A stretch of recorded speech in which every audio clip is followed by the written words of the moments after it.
Hello, everybody, and welcome back to What That Means Is. This is episode 10. Hi, Chris. Hi, Rosalie. How are you doing today? I'm doing really well. How are you? Good, thanks. So glad you're here. What about me? I'm to over be Oh, here. yeah, you. Yeah, you. Hi, Ken. How are you? Great, Chris. Good to see you way over there. Hey, we were having a conversation. Oh my goodness. Anyway, it's so great to have you guys back, and we want to continue with the discussion that we left off with in episode 9. Now, I'm just going to say, okay, we're going to start with page 66. Summary of safety concerns in the U.S. Oh, my goodness. Pharmacovigilance plan. Pharmacovigilance plan. Okay. Well, we'll also discuss what that means. Okay.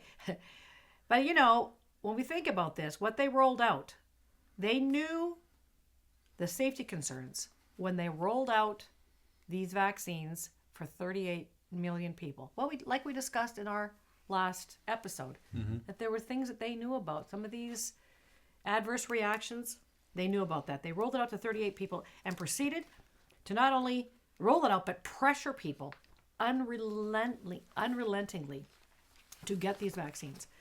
People lost their jobs. People had adverse reactions. People had relationship breakdowns. Friends, family, husbands and wives. We haven't even, I don't know if anybody's ever really talked about, I mean, we have in conversation, and I don't think we'll have an episode on it, but talk about vaccine injuries, relationship injuries. Some that I don't know will ever heal again. Mental health injuries. And all of these things that, you know, these relationships that were annihilated, we haven't even begun to talk about that. But so this is what is really quite a concern, and it's a serious topic.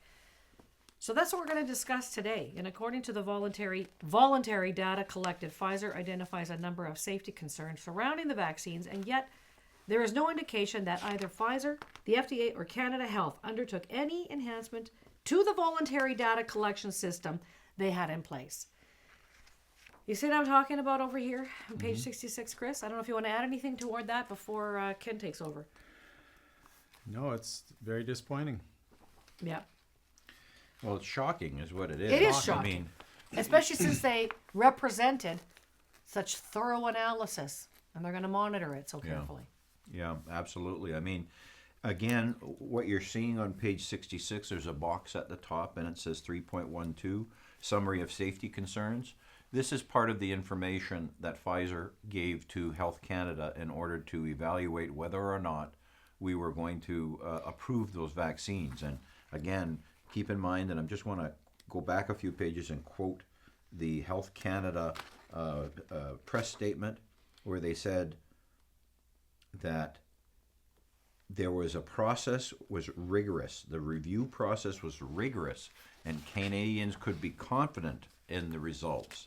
So at the top of page 66, it's now on the screen, you can see it says Table 3, Safety Concerns. So we've already talked before about anaphylaxis, in other words, severe allergic reactions. And then it says important potential risks, vaccine-associated enhanced disease, which means the vaccine can create a more harsh version of the disease in your body. And they talk about vaccine-associated enhanced respiratory disease. Well, we never heard those terms before. Did you guys hear those terms before? No. Can I just say, I'm backing up. So they were actually admitting that you can have worse symptoms. Yes. But to me, the big takeaway in that table number 3 is the last one. Missing information. The largest table. Yeah. Use in pregnancy and lactation. Remember in previous episodes, we were talking about how they were pushing it on women of childbearing ages, and we talked about the risks associated with that. Well, missing information, use in pregnancy and lactation. Missing information, use in pediatric individuals under 12 years of age. So missing information, does that mean it's missing because they didn't do the tests on those people? They didn't do tests. And then the last one, and this is a good one, vaccine effectiveness, missing information. Wow. So in their rigorous investigation, they just got information from Pfizer, who is selling vaccines. Right. Exactly. And they used that information to do a summary of safety concerns. Yeah. That's You know, exactly even right. if not okay that the Not okay. pregnancy and lactation is missing information. Not okay, but you don't even missing information is vaccine effectiveness. You don't even have that in the information. Yeah. It's missing. Well, Wow. They didn't have time to do it. No, I mean, it's missing. okay. Yeah. Is it anywhere? No. It's missing. So over on the Yeah, next, when they rushed it, Yeah. emergency, they're not going to get that information. so over on page 67, we talked a little bit previously about vaccine-associated enhanced disease, and table 5 it talks about that. They said no post-authorization reports have been identified as cases of vaccine-associated enhanced diseases. And so, they're talking about how they searched the voluntary information, and they're talking about a number of other issues concerning some studies that were done in different places in the world. But there's also a conclusion that the vaccine in pregnancy and lactation children under 12 years of age, you're not supposed to do it. The reporting in table 6, which is the next page, raises a number of serious concerns. Wait, did I hear you just say they said you're not supposed to do it? Yeah. 12 and under? But now they're doing it Yes. and putting pressure on like nobody's business to get Yeah. kids vaccinated. Well, there's even more than that, and we, again, we're doing our best to go through things in a logical manner, but the manufacturers of the vaccines have specifically said that you're not supposed to mix vaccines. In other words, you're not supposed to get the first shot from Pfizer and the second shot from Moderna, or so on and so forth. But the government of Canada, and particularly the government of Manitoba, are saying that's okay, and they've been administering mixed doses from different manufacturers of the vaccines and calling you fully vaccinated, where the manufacturers are saying you can't do that.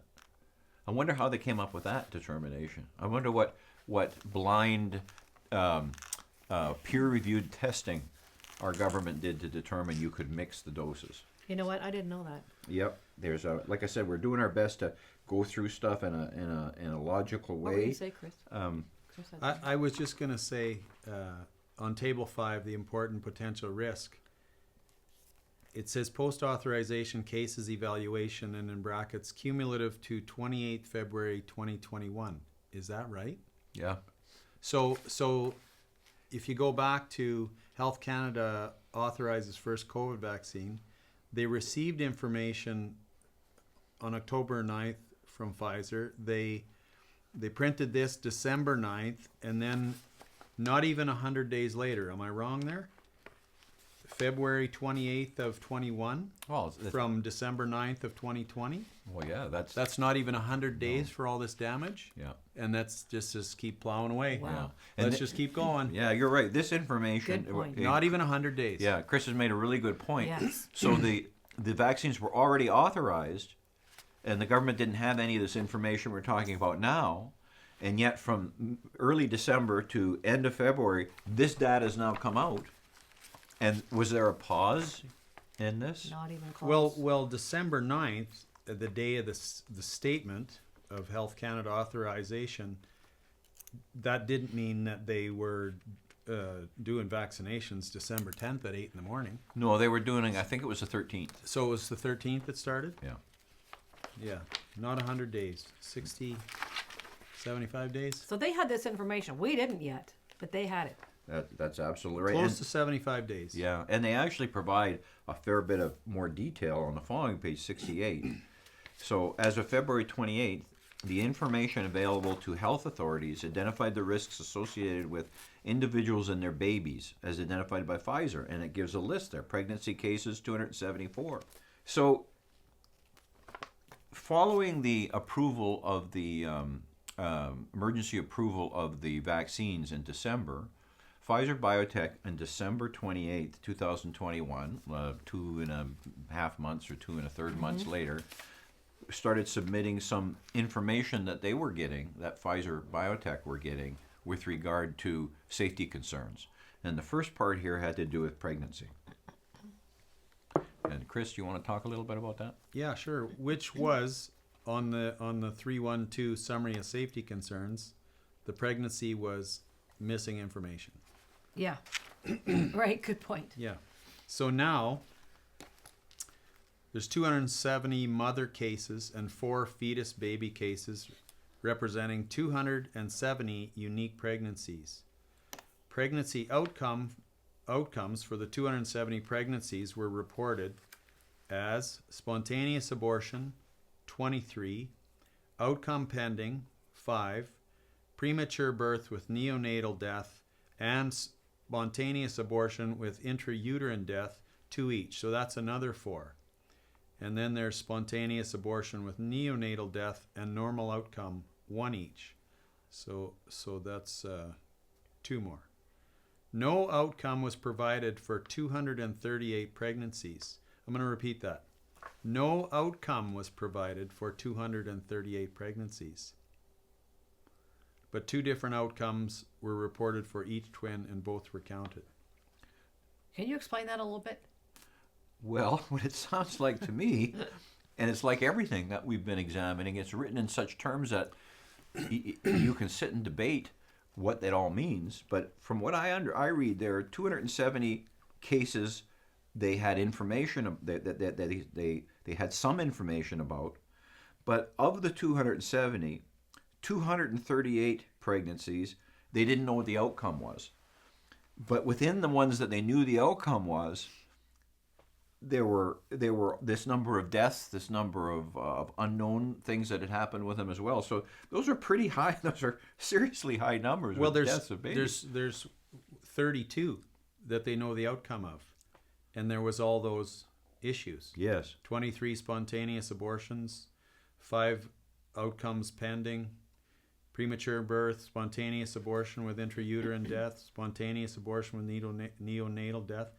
That's out of 32 where the outcome was provided. Yes. Okay, so what that means is, What that means I'm is, not sure, but am I right to deduce from this that 270 pregnancies, we know what happened to 32 of them, and then for the rest we don't know. And for the 32, they pretty much all died. And then the other 238, no outcomes provided. Well, I guess... Is that what that is? Is that what that means? That's how I read it. I guess that you're supposed to make the assumption that 238 pregnancies were okay, but you can't make that assumption. Because it says no outcome was provided. Exactly. So, I don't even understand why they would put that in the stat. Well, so we don't really know what the maximum were of death outcomes in these pregnancies, but if you make the assumption that 238 were okay, you still had 30 some odd babies out of 270 that died. Exactly. This is bizarre reporting. That's over 10%. So how do they pick that number of 270 mother cases when no outcome was provided for 238? Well, that's a good point. But you see where we're going with this. Again, if I invoke my high school physics teacher, he'd have thrown out a scientific report if I would have written it like this. So we're not sitting here telling you we have all the answers. We're just trying to disseminate some of this stuff. We're asking our questions, and you probably have way more brilliant questions and answers as well. I don't know, but by all means, let us know. And then in the next bullet, they talk about out of that 274, 146 were non-serious mother cases. So we don't really know what non-serious means, but 146 is more than half had some kind of issue. And then the next bullet was 124 mothers cases, 49 non-serious, 75 serious. We don't know what that means. Pregnancy-related events, abortion spontaneous. I mean, this is the information that the government had shortly after having approved the vaccines, and they were pushing it on pregnant women. And this what we're reading here is what you got from Stats Canada. This was the verbiage that was given to this us. didn't come from Stats Canada. This came from Pfizer. From Pfizer, I'm sorry. And it's Yeah. on the Pfizer. government website. Right, but this is their verbiage. Yeah. This is what's supposed to make sense Yes. to them and to us. Yes, and this was issued in February of 2021. As Chris said a little bit earlier, less than 3 months from when they started injecting people. Less than 100 days. Yep. And then So if you're the person that is responsible to send some information to Health Canada so they can put it in their, they can send a report, who do you think did this? well, yeah, this was information provided by the manufacturer. This wasn't independent testing peer-reviewed, because you hear them talking about that. You remember when they were talking? You guys remember when they were talking about ivermectin? They were talking about hydroxychloroquine, and the reason the government said, "Well, we can't do that," is because there were no independent peer-reviewed studies. So I ask you, was this an independent peer-reviewed study? Well, maybe this is what Health Canada considers a high-level summary from what they put out. We've got it on page 60. A stringent safety, efficacy, and quality requirement. So if you were the person working at Health Canada, Yeah. and you got this from your buddy at Pfizer, could you read this and go, "Yeah, looks good"? Well, I mean, you'd think Send that the they would. check. Yeah, you'd think they would have looked at other, summaries from Pfizer. Well, they were being rigorous. Yeah. What happened? It's unbelievable. I mean, I can't even believe this. I mean, the non-serious mother. Like what? You're not a serious mother. I mean, what does that even mean? Well, do you remember they were talking about serious outcomes, serious reactions to the vaccine, and they only talked about allergic reaction. Yeah. They never mentioned death. Right. They never Yeah. mentioned heart disease. They never mentioned any of these things, right? Yeah. So, but they mentioned allergic reactions. Anyway, just going on. There's more and more of this. Page 69, table 6. It's talking about missing information. That should have been the whole report that they sent to Health Canada. That's all we got. Yeah. Yeah. Wow. And then they started to talk about what they defined as fully vaccinated. And this is an interesting point because this is another part of the shell game. Pfizer defined fully vaccinated as having had at least 7 days elapsed since the second dose of the vaccine had been administered. What page are you on now? I'm on page 69. Okay. And there's a number of other criteria in there, but that's a significant one. So it was 7 days after. The provincial government and it was like this, I believe, right across Canada. But in the report, it's got the screen capture from the government of Manitoba's website. The province of Manitoba said you were only fully vaccinated if you had 2 or more vaccine doses, and the second dose was received 14 days ago. Now, you remember what Pfizer said. You were fully vaccinated once you had 1 dose in 7 days or 2 doses in 7 days. So why is that important? Well, if you increase the number of people, if you increase the length of time that it requires, you have to have 2 doses in 14 days, that eliminates a whole lot of people who, according to Pfizer, were fully vaccinated from your fully vaccinated statistics. Now, I hope I'm clear on that. So the government of Manitoba changed the criteria for what they defined as fully vaccinated. Mm-hmm. They made it much more restrictive than Pfizer did, the manufacturer, and in that way, they were able to report cases where people had fully vaccinated. They'd been vaccinated with 2 doses, and they had gone 7 days. But the government of Manitoba, because they extended it out to 14 days, started calling a whole lot of people who were vaccinated not vaccinated. So that would have skewed the results in that way they were reporting. So what that means is you're not recognized as being fully vaccinated till 14 days after your second shot. After your second shot, according to Manitoba? Yes, and actually BC was the same and Ontario was the same because we've done reports for that. So if you have any illnesses or side effects those first 2 weeks, it doesn't count. So then on page 71, now after everything that we've talked to you about, we've talked to you about the monitoring systems, that was supposed to give you confidence, the rigorous testing, and we talked to you about test information that was provided by Pfizer after 2.5 months or so of vaccinations. So let's go back to see what Dr. Tam said about planning and monitoring vaccine safety in the Canadian Pandemic Influenza Plan from 2006. And on the screen right now, in the box, is taken directly from Canadian pandemic plan. And read one of you guys want to take that one away, Rose? A plan needs to be in place to monitor vaccine safety and to ensure the timely communication of any potential adverse event following immunization, AEFI, during the pandemic.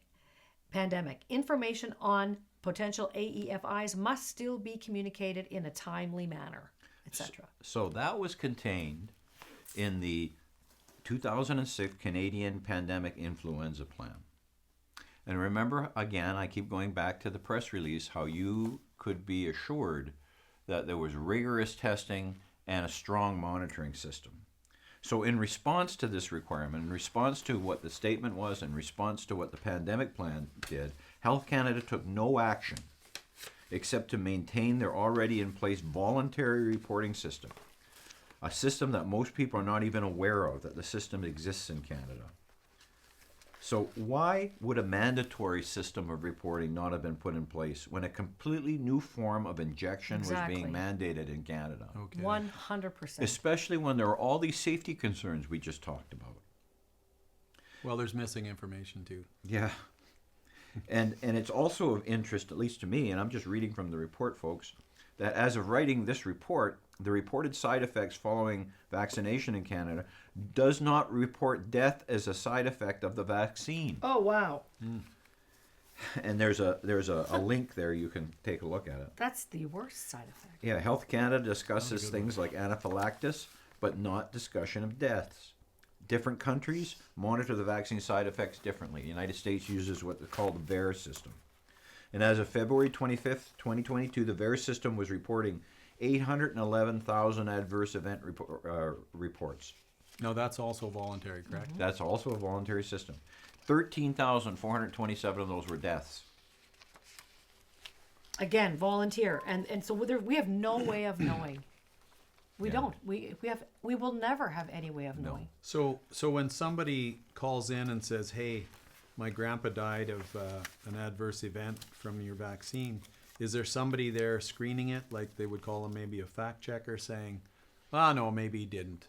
Or do you understand what I'm saying? Like, I understand. how many days was his last vaccine? Well, 13. Okay, well, no, he didn't make the cut.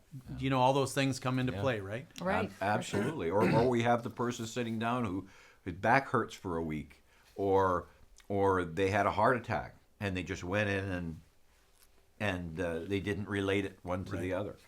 You know, it's funny, and it's an interesting point that 81% of all the deaths, vaccine-related deaths reported, that's across all vaccines, you know, diphtheria, measles, mumps, smallpox, 81% of all of the deaths ever reported in that system are due to the COVID-19 vaccine.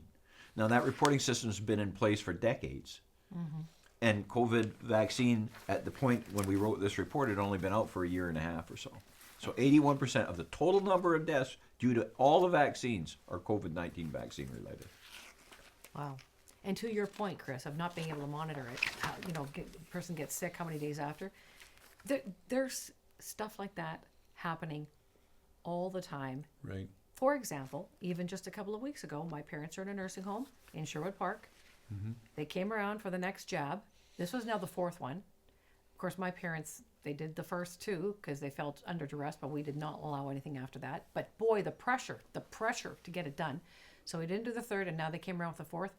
On my mother's floor, on the fifth floor, they gave the residents the jab, and after that, everybody's sick. They had to lock it down. They all got COVID, supposedly, quote unquote. They all had COVID, but Well, they couldn't have got COVID. They were vaccinated. but that's one of the Rosalie, things. they Yeah, got I know. vaccinated. I know. What am I thinking? But this is what I'm talking about. Like, how? Who's going to voluntarily? Who's going to even admit that with the staff in that place? Oh yeah, absolutely. I mean, on the next page, page 72, and 73, there's some charts from the WHO, the World Health Organization. They have a system as well called Vigi Access, and on page 72, it's up on the screen right now. You can see the number of adverse reactions, or is this deaths? I think it's adverse reactions. Yeah, by year. So you can see in 2015, according to Vigi Access, there was one report of a reaction to vaccines. Of course, that was before COVID-19. 2016, 1, 2017, 3, 2018, 38, 2019, 101. There's going up. 2020, of course, the injection started in the latter part of December. And then look what happened in 2021. Boom. Wow. That's 20. Over 2 million. Yeah. Yeah. It's, yeah, 2.8 million, almost 3 million. Yeah. And on the right, just to the right of that, it tells you what the percentage of that is of all of the reports, and it was 86%. So, and then going on from there, in 2022, up to the time of this report, another 14%. That's 100%. Yeah, yeah, because for the other 21, ones, 22. the other ones are so insignificant Yeah. compared to the numbers. Now, again, keep in mind that I ran this report in February of this year, so February of 2022. So by February, the number of adverse reactions, according to the WHO, was almost 500,000 in January and February. I wonder what's happened since then. I haven't been monitoring. So 250,000 per month, almost. Yeah. And that Wow. would be in line with 2021. Yes. Yeah. Then over So on it's the about next 250,000 page, a month. on the next page, it's the distribution of those adverse reactions to age groups, and it says that 70. Now this is important. Here at the very bottom, I have a note there. The chart indicates that 70% of all adverse reactions occurred in the 18 to 64 age group. Now, if you recall from a previous episode of this, I think we said that the number of the percent of mortalities that happened, and I think it was from 0 to 60 years old, was like 1.9% of all the mortalities. It's a very small number, and I'll check it and I'll put it on the ribbon what the actual number was. But so you said 70% of the adverse reactions in the age group that had the least risk of having a negative outcome from COVID-19. Yes, that's right. Exactly. And I think that was a lot. And it was a lot of numbers and all kinds of unknowns and A lot of questions. A lot of questions, but I think that's probably a good place to stop today. Yes, and again, ladies and gentlemen, we want you to assess these thoughts, think about them, figure it out yourself, put it through the grid of your very intelligent minds. Try to add it up. Does it make sense to you? Does it not make sense to you? It's up to you. It's all up to us all to decide. And your vote counts. Very much so. And just one more thing to remind you, this is only Stats Canada and the Canadian government's own information that we draw this from. That we're disseminating. So once again, thank you for joining us for what that means is that was episode 10. This is Chris Riddell. I'm Rosalie Drysdale. Ken Drysdale. Yeah, and remember we want to hear from you, so let us know what you think. On the ribbon, there's our email address is contact@thetruefactc19.com. We want to hear from you. Thank you for joining us. Thank you. And we'll see you next time. Bye-bye. Bye.